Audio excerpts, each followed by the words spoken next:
Mr. Rechtschlag, do you have any questions? No, Your Honor, just making sure that I've gotten everything understood. I owe 3,006 as of this month. As of next month, it'll be about Yes. 4,000. That's Yes. correct. All right. All I have right, no good luck, further sir. questions. Thank you. All right, Mr. Weiner, that completes your obligations. Thank you, And Your I'll Honor. see you next time. Thank you, Your Mr. Honor. Rechtschlag. Have a happy new year, sir. Yes, All have right, a happy Mr. new Fazoli, year. it's Happy New probably Year. been 5 years or so since you've been out here, but nice to see you again. Thank you, sir. Nice seeing you, Judge. Happy New Year. Happy Thank you. New Year, Your Honor. Bye-bye. All right, we'll work on it. Thank you. Bye. All Goodbye right, now. Miss Spike is here. She was late, but she is here she was actually here in the courtroom with me. And now they put her in the conference room, but she's been here. This is the case we can't quite get to the finish line. This is file 252403 LT. I stuck this in here knowing I had all these small claims cases pending and that it probably wouldn't fit very well, but here it is. It's set for 2:45 today. We're quite a bit behind. Meg Bauer is here on behalf of Miss Spike. Miss Spike is here. As I said, she was right here in the courtroom with me, but now she's in the conference room in case she needs to consult with her lawyer. And Mr. Landman is here and Ms. DeCenzo, one of the owners of the park. We were close, but there were disputes about one thing or another. Defendant has been making payments into escrow. I will defer to you, Mr. Landman. What's the status here today? Your Honor, when we were last before you, I believe that the two sides were $76 apart based on your calculations and based on what I recall being placed into escrow. The $76 amounted to the $40 late charges for November and December, and the overage of $4 that was paid into escrow. If my memory serves me correctly. Yes. I think you adjourned the case to today to try to allow for a negotiated resolution rather than a final decision coming from the bench. That did not come to pass. There was a proposal made by Ms. Bauer a short time ago that required additional concessions on the part of my client and an extended timetable to pay, neither of which was acceptable. So at this point in time, from my perspective, we are waiting for a decision on the late charges for November and December. Ms. Bauer, what's your position? Thank you, Judge. The defense received no settlement offer from the plaintiff. So in an effort to try to get this off your docket, I did reach out to my colleague. That offer was summarily rejected, and so here we are. Miss Speech attempted to pay her rent due on October 10th.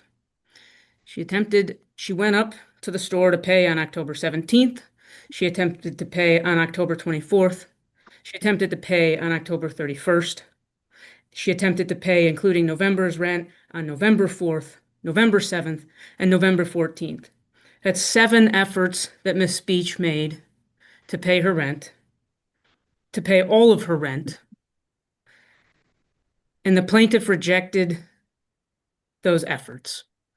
The plaintiff is now asking you, once the plaintiff rejected those efforts, she had no option but to ask for an escrow order so that she could put her rent into the court's possession. Now the plaintiff is asking you to give it a judgment of, last time the ask was for $79.76. Today it's $76, regardless. The plaintiff is asking you to enter a judgment of $80 in its favor because its client, or because it would not take Miss Speech's rent on 7 different occurrences.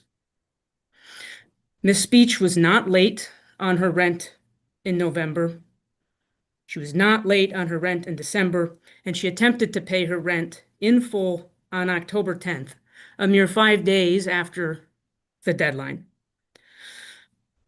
So, in the absence of a willingness to collaborate, Ms. Beach does object to any award of any late fees, October included, on the grounds that those clauses in the contract are unenforceable penalty clauses. The Michigan court has set out a three-part test under Roland v. Kenzie. It's a 1968 case. If a liquidated damages clause is going to be enforceable, it must satisfy 3 conditions. Parties seeking recovery must suffer real, substantial damages as a result of the breach. The damages must be uncertain, and the stipulated sum must be reasonably related to the injuries that may result from any breaches to which it is applicable. In this case, the plaintiff has been seeking $175 per month in late fees until we showed up at the first hearing when they indicated, well, we'll take 40. There is no injury to the plaintiff because Ms. Beach has been attempting to pay her entire rent plus some since October 10th, and they have been rejecting it. So we are talking about lot rent that is $440 and a late fee that is originally almost half of her lot rent. We have heard no evidence or testimony on the actual damages that the plaintiff incurred as a result of Ms. Beach attempting to make her payment on October 10th instead of October 5th. And Ms. Beach can provide testimony to support the statements that I've made, that she's actually made 7 independent trips to the store because they won't take payment elsewise, to attempt to pay her fees. She then had to contact legal aid, get legal assistance in order to get a place to pay her rent. And she's being punished. She is being punished for trying to pay her rent, trying to be a good and diligent tenant. And the plaintiff is asking you to continue punishing her and allow them to continue to pursue their frankly egregious practices of forcing tenants to pay $175 in late fees or come to court. So the defense objects to any award of late fees and asks this court to dismiss this, release the escrow to the plaintiff and dismiss plaintiff's claim as paid in full through December 31st. In response, Your Honor, a couple of things. Yeah. Firstly, Ms. Bauer concedes that her client paid late in October. So the issue of an October late charge should not be in dispute. Secondly, the payments that were attempted by the tenant were not payments in full. The lease that was signed by the tenant, agreed to by the tenant, explicitly provided for a $175 monthly late fee. Under Roria versus Continental Insurance, the Michigan Supreme Court has held and it's been cited over and over and over again that the words of a contract are to be given their plain meaning. That's not a landlord-tenant case. I It's agree. not It's not a under the landlord Summary tenant. Proceedings Act. It's not under the Landlord-Tenant Relationship Act. And But a Ms. lease is a Bauer Your Honor, cited the quintessence- case law is clear that a lease is a contract. So the bottom line is that your policy is, at least until January 1, was $40 a month for late fees. And my client changed its policy based on what you have indicated would be awarded. My client will change its policy again based now on your indication that as of January 1st, $50 a month for late fee is what the court will award. So there has not been an evidentiary hearing on the issue of penalty versus necessity. Ms. Bauer suggests to you that there's no evidence, but there hasn't been an evidentiary proceeding that has been scheduled by the court to address that. I'm assuming such an evidentiary proceeding would be in person since the court prefers it that way. As far as the amount, Ms. Bauer may be correct. It may have been $79.76 versus $76. It depends on the amount that's been paid into escrow. I don't know the date that the November payment was made into escrow, except I'm sure that it was after November 19th, which was when the escrow order was entered. And again, we've already discussed ex parte versus having a hearing on the issue, and I'm not going to revisit that. It should not have been entered ex parte, in my opinion. But the payment was made late in November, even into escrow. The motion for escrow was filed after November 5th. I believe it was filed November 14th. December's payment, I don't know when it was made into escrow. If it was made into escrow after the 5th, certainly it was made late. But again, the bottom line on the whole thing is that the October payment was made late. It wasn't paid in full. The offered payments in November were made late because they didn't include any late fees at all. And then it was paid late into escrow. So my client's position is unchanged, and I believe Ms. Bauer's argument is flawed. She stated that one of the quintessential cases on liquidated damages. I'm on a Zoom court hearing. Mr. Mauer, pretend like you're in court, all right? Oh, I I'll apologize. put I you in the didn't waiting know. room. You can talk to your friend and we'll come back to you when we're ready to deal with your case. So let me put you in the waiting room. And the law is not clear, but it's supposed to be related to something, some loss. For those of you who are waiting for your small claims case, I apologize. I'm the judge and I stuck this in here. We're fighting about $76, and so far we spent several hours fighting about $76 as it boils down to it. We can't quite get where we need to be. My hope was that they would reach a settlement and this would take 2 minutes instead of an hour. What they're proposing is an all-day hearing regarding how much the damages actually are. How much does the plaintiff suffer from the late fee being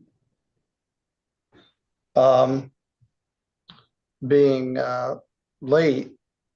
And as I stated, I didn't think I could find a judge in the state that would allow a $170 a month late fee. And I don't appear everywhere. Mr. Landman does. He said apparently some judges would. There are some judges that allow no late fees. I started at 25, went to 40. I'm at 50. This is lot rent, not even the apartment. So I tend to wonder how they'd suffer $175 worth of damage for not paying their lot rent. But I'm not going to expend any more emotional capital on this. You guys can appeal me over $70. I'm going to take out the October and November, the November and December late fee. October's payment was late. First attempted payment was October 10th. I'm going to take out $80.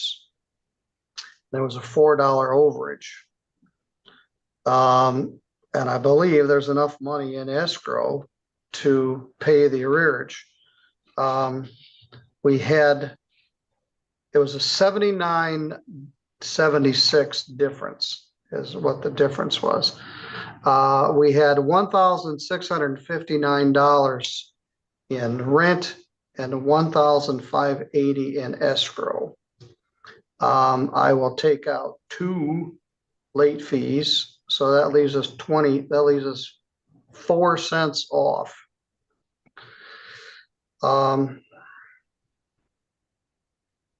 Through December.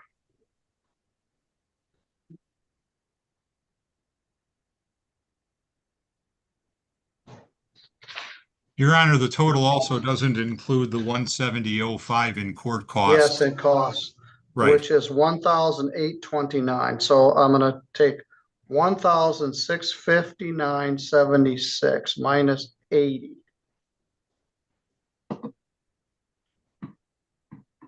Judge, you said 1,000,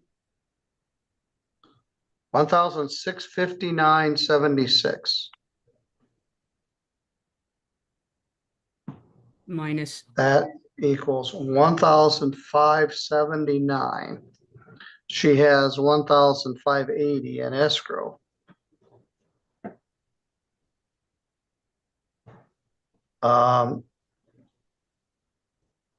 but there are court costs of 170.05. Judge, if you were to enter a judgment on the judgment amount, her judgment would be -$1. That's incorrect. You're asking her to pay $170 filing fee and court costs on a $1 judgment in her favor. No, the judgment amount is 1579.76. The costs are 170.05 for a total of 1749.81. And then the judgment would provide that the amount being held in escrow should be paid to the plaintiff, which would reduce the judgment balance. Correct. I would also like to point to the plaintiff's lease. Since my colleague would like to hold on to the terms of the contract, paragraph 34 addresses attorney's fees. As we know, attorney's fees themselves are not awardable under the statute except as set by statute, so those are in violation of the Truth in Renting Act. And the contract provides for a 15% fee. So the tenant agrees to pay all costs of collection, including 15% of the sum collected as attorney's fees.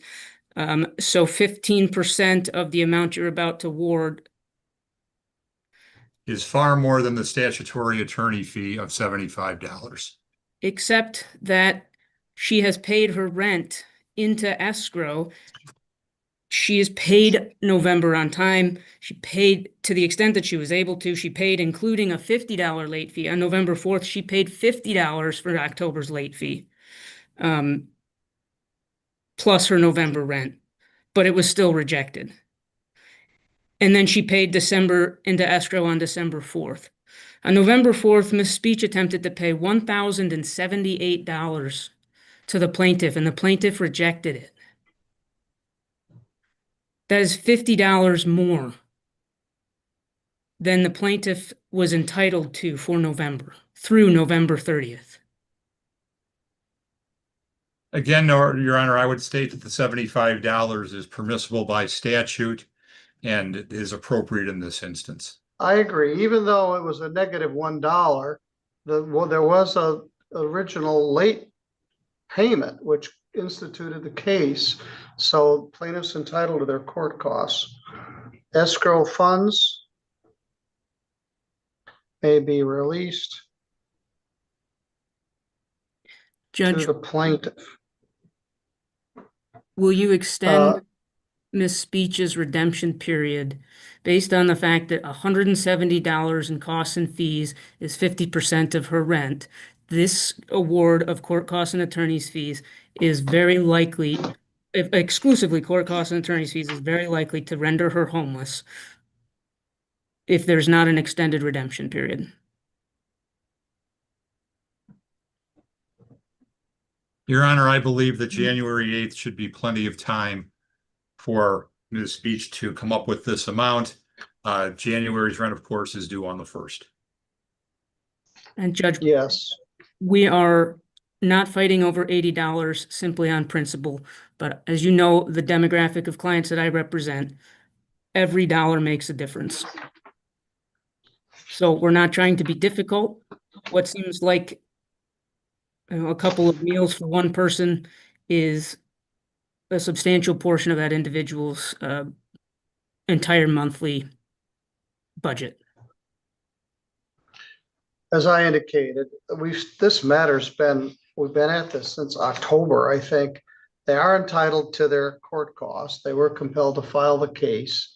We did try to whittle out as much as we could. We tried to spend a lot of time doing it. That's my order. 1,579 through December, 170.05 in cost for a total of 1,749.81. The escrow funds of 1,580 may be released to the plaintiff. So you owe 169.05, Ms. Speech, to be current by January the 8th. Mr. Lamon, if you would send me an order. Your Honor, I will do that. Judge, Yes, advice this case could have been mitigated if the law firm seeking to collect these fees had advised its client of your policy and what it would accept in fees. And this will subject Ms. Speech to the perpetual late fee cycle because they will not accept her money unless it also includes rent for all of January at the same time. And so she Now, will be late again. and that's an issue. If it's a non-payment of rent case, they have to accept payment of the rent. They can't only accept payment in full. And so, that's an issue they may need to deal with. This is a non-payment of rent case and they have rejected. Yes, I understand. Okay. I don't have any more time to spend on this. I've got 10 litigants and 5 cases waiting for their small claims cases. So I've made my ruling. Mr. Landman can submit an order. Miss Speech, I keep mispronouncing your name, I'm sorry. You owe the court cost minus $1. You've done an excellent job of paying the money into escrow. That money will go toward your rent. Heaven forbid, we could have a hearing one day to determine what their actual liquidated damages are. They're not $175. But I try to be consistent across the board, and we'll go to 50 as of January 1st. All right, that completes this case. Miss Speech, I don't have an order to give you because I don't have one from Mr. Landman yet, but he's going to email me one. We'll get one to you as soon as we can. Judge, I'd also right. like to state for the record that it was represented at the last hearing that all of the tenants in the park were notified of a change in the policy, and I've spoken with multiple tenants that received no notice of such change.